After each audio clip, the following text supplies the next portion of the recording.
আপনার সিম কার্ডের কলগুলো মেসেজগুলো অন্য কারো কাছে ট্রান্সফার হচ্ছে কিনা বা অন্য কেউ ফরওয়ার্ডিং করে নিয়ে নিচ্ছে কিনা এসব কিন্তু আপনার চেক করে রাখা দরকার।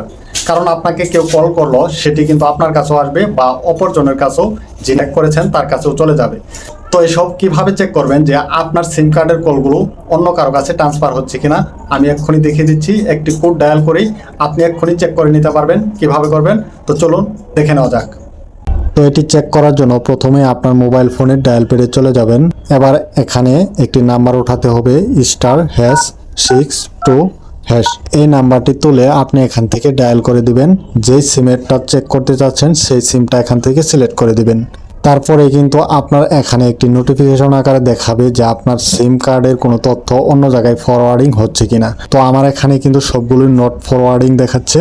আপনার ওখানে যদি অ্যাক্টিভ দেখায় অথবা ফরওয়ার্ডেড দেখায় তাহলে আপনি বুঝবেন আপনার তথ্যগুলো অন্য জায়গায় ফরওয়ার্ড হচ্ছে, অন্য কারো কাছে চলে যাচ্ছে। তো এভাবে আপনারটাও এক্ষুনি চেক করে নিন এবং আপনার সিম কার্ডটিকে নিরাপদে রাখুন। ধন্যবাদ সবাইকে।